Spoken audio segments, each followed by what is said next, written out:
Heard here is the familiar whistle tune, The British Grenadiers, which may be considered a fitting backdrop for the Battle of Long Island, in which the prowess of British infantry was much in evidence. Indeed, as a review of the action would suggest, only the arrival of a providential fog bank would save the Continental Army from all but certain destruction. What made the American position all the more precarious was the larger fragility of a cause that had been boldly announced less than 3 weeks earlier with the publication of the Declaration of Independence, which document General Washington ordered to be read to the troops during the build-up to the battle. Under the circumstances, the consequence of a crushing defeat hard upon this announcement would, to say the least, have been less than providential for the fledgling United States. This week's reading from Born in Battle details how American soldiers, and the idea of America itself, lived to fight another day. The exact nature and full extent of General Washington's New York problem in the midsummer of 1776 were as clear as daylight. Anyone who looked to the harbor could see, as one New Yorker described, something resembling a wood of pine trees trimmed. The whole bay was as full of shipping as ever it could be. I thought all London was afloat. Admiral Richard Lord Howe and his warships were gathering off Staten Island to help Sir William Howe's army seize New York from Washington's control. General Charles Lee was perfectly sensible, if not particularly helpful, when he wrote to Washington, "What to do with this city, I own it puzzles me. It is so encircled with deep navigable water that whoever commands the sea must command the town." With the harbor on Washington's front, the Hudson River on his right flank, and the East River on his left, only ill winds or bad weather could keep the British from striking wherever and whenever they chose. It may be that in the end the defense of New York was simply not possible. Outnumbered on land and overwhelmed on the water, Washington might have prudently fallen back on Westchester, or even farther north on the Hudson Highlands, for a chance to fight on more promising ground. But at this point in the struggle, the general was unwilling to surrender the island without giving battle. To that end, he divided his army into 5 divisions. 3 he posted on Manhattan's southern tip, 1 on the northern end of the island at Fort Washington, and the 5th across the East River on Brooklyn Heights. Just as Dorchester Heights commanded Boston, the high ground on Long Island would be the key to the defense of New York. Throughout the summer, Washington kept his men sweating away with the pick and the spade, and strong works rose up out of New York's stony soil. Still, it was a dangerous division of the army's strength. His lines encircled more ground than he had manpower to hold, and the Howe brothers were perfectly capable of striking at any isolated part. As Washington's men dug deeper, the British power that opposed them grew stronger. In addition to William Howe's command down from Halifax, Sir Henry Clinton was under sail with 8 full regiments after their bruising failure to seize Charleston, South Carolina. Admiral Howe's fleet likewise carried heavy reinforcement from England. Among them was a new element in the contest, the German mercenaries, 8,000 initially and some 30,000 before the war was over. Their very presence was an early sign of reluctance on the part of the British people to prosecute this war against their American cousins. When recruiting efforts on the home front came to little, King George had turned first to Catherine the Great of Russia to hire 20,000 troops. Failing there, he found willing merchants among the 300 German princes who had been in the business for nearly a century now. The Duke of Brunswick, for example, supplied 4,300 troops for the British cause for a little more than 11,000 pounds sterling. It was a precisely brutal business. A dead man earned the Duke an additional 7 pounds 4 shillings and 4 pence, and 3 wounded were reckoned as 1 dead.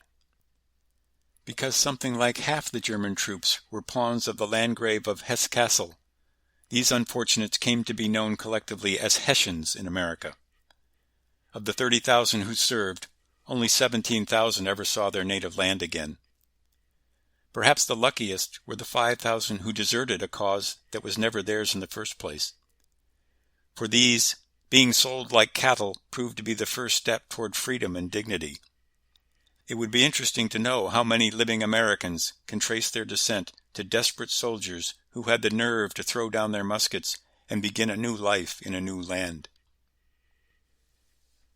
For the time being, though, the Germans were simply pleased to be released from the stinking holds of British transports. A bloody battle might be about to blow up, but at least they had an opportunity to breathe the fresh air of Staten Island and eat something more satisfying and sustaining than rancid salt horse and weevily biscuit. And a battle was brewing. This one, however, would begin with a peace offensive. Admiral Howe was a highly capable and combative seaman, and his men used to say that when Black Dick smiled, battle was at hand. But like his brother William, his heart was not fully committed to this American war. He had conferred with Benjamin Franklin in London back when peace was still a possibility, and while blood had now been shed on both sides, he continued to believe that reconciliation was to be preferred to conquest. As the price of his willingness to serve in America, he received from Lord George Germain a curious peace commission. The actual powers therein, granted to both him and his brother, were limited. They could grant pardons to Americans when and if the rebels submitted to royal authority. In July, Admiral Howe sent a young lieutenant through the lines to New York, bearing a letter addressed to George Washington, Esquire, an address that pointed to a perfectly proper refusal to recognize Washington as the commanding general of the army of a foreign nation. The letter was promptly refused by Washington's adjutant Joseph Reed on the grounds that "we have no such person here in our army with that address." Back the letter went to Howe, and back it came, addressed to George Washington, Esquire, etc., etc., this time carried by the Adjutant General of the British Army, Lieutenant Colonel James Patterson. After more polite but unsatisfactory hemming and hawing about Washington's proper rank, Patterson finally asked if General Washington would be willing to discuss peace with Lord Howe. Having at last got to the point of the peace commission, Howe had nothing whatever to show for this punctilious dance. Refusing to meet with Howe, Washington was forthright now. First, he had no power from the Continental Congress to treat for peace, and second, he recognized that the Howes had no proper power from their government to do so either. The Howes could only grant pardons, and the Americans, believing in the justice of their cause, wanted no pardons. Not much of a gambit to begin with, Howe's well-intentioned effort produced only a minor propaganda victory for the American cause. Back in Philadelphia, Dr. Franklin wondered openly and icily how the admiral, whom he liked and respected, could have been so speciously used by his government in so fruitless a business. Americans were not to be deceived into submission by Lord Howe's flimsy instrument. Thus, back to the maps went the Howes to plot out the use of their truly formidable instrument, the British Army and the Royal Navy, with which they intended to drive Washington from New York and seize control of the Hudson River. With the Hudson in British hands, Sir Guy Carleton would march south from Canada, completing the isolation of New England, which the British believed to be the heart of the rebellion. With New England and New York effectively out of the struggle, there was good reason to think that the war effort in the mid-Atlantic and southern colonies would soon collapse. If all went well, there might be real peace, on British terms, before the year was out. It was the third week of August before the Howes were ready to move, but when they did so with brisk efficiency. Early on the 22nd, red-coated Britons and blue-coated Germans clambered aboard some 80 flat-bottomed transports on Staten Island and began pulling for Gravesend Bay on Long Island's south shore. Under the guns of Lord Howe's frigates and bomb ketches, they landed virtually without opposition. By midday, 15,000 regulars had pushed inland as far as Flatbush and were fanning out along a 6-mile arc opposite the American positions. There were actually two lines of American defense. The first line was 2 miles from Brooklyn Village, nearly to Flatbush, and ran along the crest of the heights of Guan. This steeply pitched and heavily wooded ground was pierced by 4 important passes. From west to east, Gowanus Road, Flatbush Road, Bedford Pass, and Jamaica Pass beyond the American left. Washington's plans for its defense were fairly straightforward. William Alexander, a New Jersey brigadier, would hold the American right opposite Gowanus Road and closest to Gowanus Bay. Major General John Sullivan held the American center opposite Flatbush, and Colonel Samuel Miles of Pennsylvania held the American left. The second line of American defense was on Brooklyn Heights proper, a sturdy line studded with 8 forts and supported by nearly 30 guns. It faced southeast, with its back to the East River shore. In overall command on Long Island was Israel Putnam, a last-minute replacement for Nathaniel Greene, who was down with some kind of vicious camp fever. Indeed, Greene's fever would be an unfortunate twist of fate for the American cause. No one doubted Putnam's combative spirit, and Washington had committed 10,000 of his best troops to Long Island, but Putnam did not know the men in his command, and more importantly, had hardly seen the ground he was to defend before the battle blew up in his face. In fact, William Howe's camp, thanks to the counsel of Queens County Loyalists, knew the heights of Guan better than the Americans, and especially the ground on the far left of the American line in the direction of Jamaica Pass, which ground, as it happens, was virtually undefended. Howe, who had seen his army mangled on the slopes of Breed's Hill, had no intention of driving the Americans from the heights by brute force, and made his dispositions accordingly. Major General Grant's regulars were to demonstrate against the American right, while the Hessians under General Philip von Heister would hold the American center opposite Flatbush. The business end of the battle would be carried by a column marching well around the American left and smashing down on the enemy's lines from behind. By 9 o'clock on the night of the 26th of August, Howe's plan was in motion. Sir Henry Clinton led a column of dragoons and light infantry down the dark roads that ran eastward to Jamaica Pass. Immediately behind them marched Lord Charles Cornwallis with the Grenadiers, 2 regiments of foot, and the field artillery. Bringing up the rear was the redoubtable Lord Percy, with the rest of the striking force. By 3 o'clock the next morning, the attackers reached the pass and scooped up 5 hapless American horsemen, all that stood between them and Bedford Village in the American rear. It was nearly dawn as they marched quickly and quietly westward down the Jamaica Road. Their silence was broken by the distant rattle of musketry and the muffled booming of field guns from Grant's command holding the American right and von Heister's Germans opposite Flatbush on the center. The first sign of the looming disaster was actually right in front of Colonel Miles on the left. His men had been skirmishing for several days now, but in the twilight of dawn on the 27th, it was becoming increasingly clear that the bulk of Howe's men were no longer on his front. Indeed, by 9 o'clock, they were almost directly in his rear at the crossroads village of Bedford, from which location the barking of 2 signal guns told William Howe that his well-laid trap was about to be sprung. Sir Henry Clinton's light infantry would do the springing, driving into the American rear with a disciplined surge and smashing most of Miles's and Sullivan's commands into terrified fragments at the first shock. Prepared to grapple with an enemy on their front, it must have seemed to the Americans that every redcoat in the world was now between them and their comrades on Brooklyn Heights. Some surrendered, overwhelmed in the first wave. Others raced for Brooklyn through the wooded countryside, but the plain fact was that anything like organized resistance on the left collapsed in less than an hour. Meanwhile, in accordance with Howe's crisply coordinated plan, Grant's redcoats came smashing up the Gowanus Road to push Alexander's command off the high ground, while von Heister's Jaegers and Grenadiers drove through Flatbush Pass to attack Sullivan. On the Hessian front, the fighting was especially savage.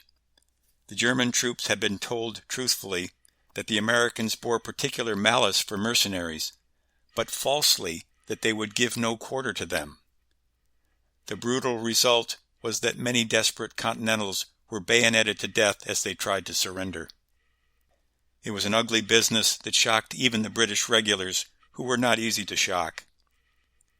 Only on the right were the Americans putting up a fight, but this was a spirited one. Grant had once boasted that he could march the length of colonial America with 5,000 regulars. He was discovering now that simply driving Alexander's men from the Gowanus road would be a formidable undertaking. Here Alexander, known to Americans as Lord Stirling for his claim to a lapsed Scottish title, was handling his regiments with determined skill. One of the attackers remembered a Delaware regiment in particular, with their ranks full, their uniforms smart, and their courage high. For a time they maintained a stiff stand-up fight and gave as good as they got. But with the collapse of the American center and left, Alexander's men were quickly becoming an island in a surging sea of British and Hessian infantry. One last perilous passage to Brooklyn Heights remained, broad, marshy Gowanus Creek on the far right.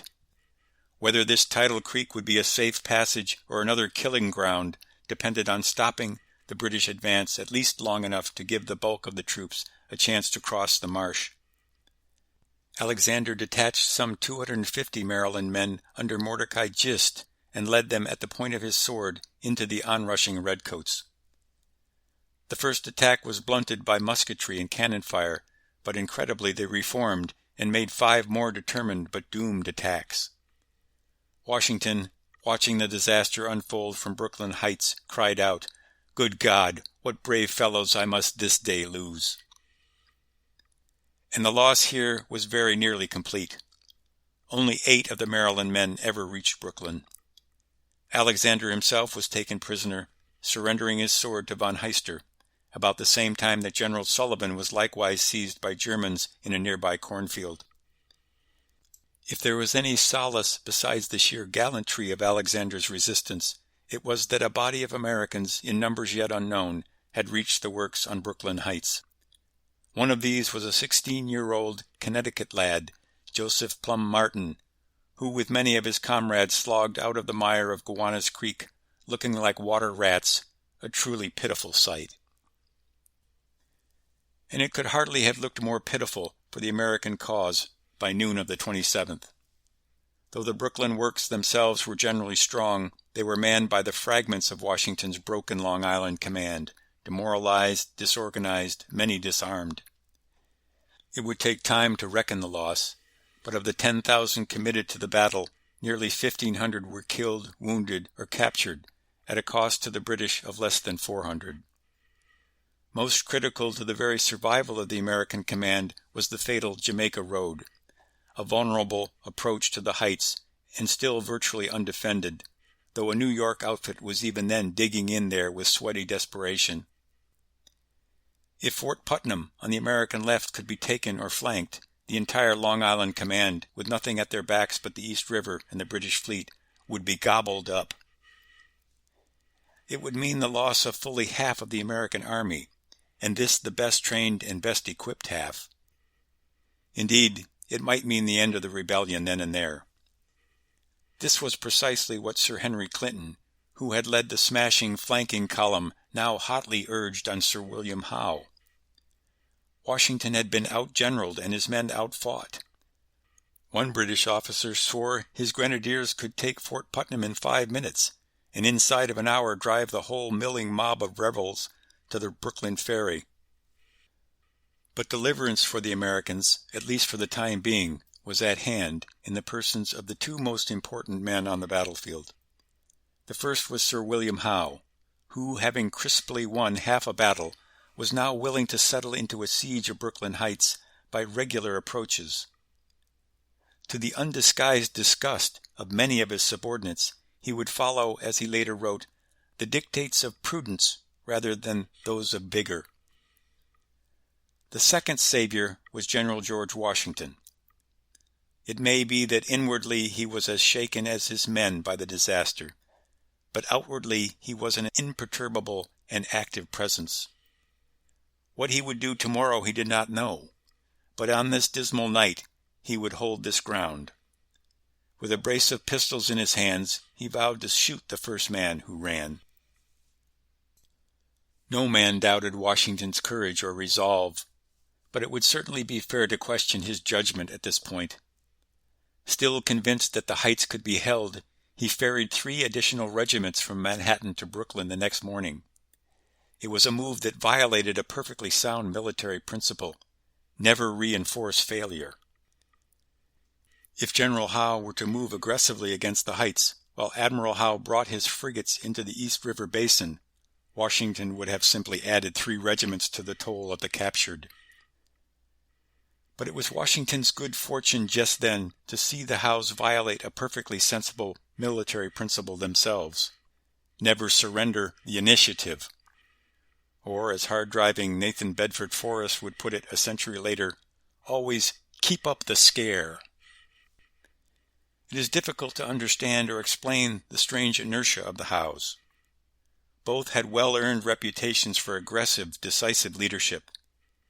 Some have blamed unfavorable winds for Admiral Howe's failure to block the East River, though the sailors under him at the time did not think so. As for General Howe, it may be, as many have argued, that Howe was never quite the same after the slaughter on Breed's Hill. Certainly it was sound judgment to husband his manpower carefully. As Lord Percy wrote that summer, "Our army is so small that we cannot even afford a victory."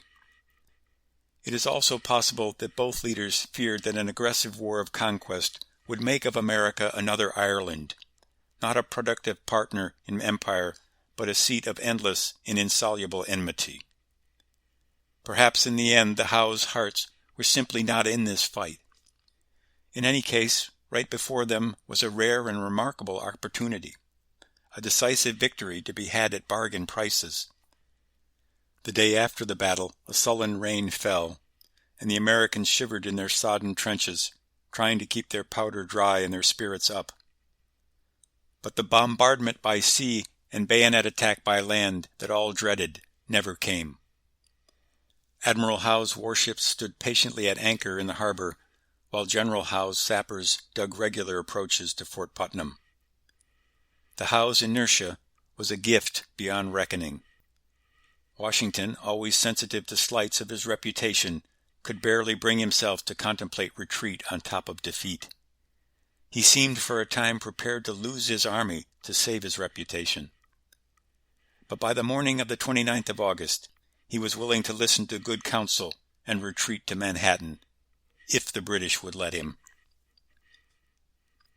Now Washington called for every boat, from Hell Gate on the Sound to Spuyten Duyvil Creek, that could be kept afloat and had either sails or oars. While he gathered what could be gathered, he would have to pull his army out of line, regiment by regiment, in absolute silence and secrecy, and retreat to Manhattan. Even the Howes would not fail to seize the opportunity of smashing a beaten enemy as it attempted to disengage and cross a mile of open water. But it may be as Washington believed. A benevolent providence was at work in the affairs of men. One instrument of that providence was in the northeast wind that now kept British warships in the harbor and out of the East River. A second was in the very capable hands and strong backs of the seamen in Washington's army. As Providence would have it, the reinforcements sent to Long Island included John Glover's Marblehead outfit and Israel Hutchinson's 27th Massachusetts, recruited out of Salem, fishermen and sailors all. In a dreadful hush, the boats were loaded at Brooklyn Ferry, and the Marblehead and Salem men rowed with a right good will across to Manhattan, a 2-mile haul back and forth. As oarsmen say, they moved a lot of water that night, and took a beaten army to safety. In the late hours the wind shifted to the southwest, an opportunity for the British fleet to wreak havoc. But with the wind came a thick cloak of concealing fog. Some 6 hours later, virtually the whole of Washington's Long Island command was on the Manhattan shore, 9,000 men and all their gear but a few rusted cannon. Washington himself stepped into one of the last of John Glover's boats to join his men. It had been a magnificent, indeed a miraculous night's work.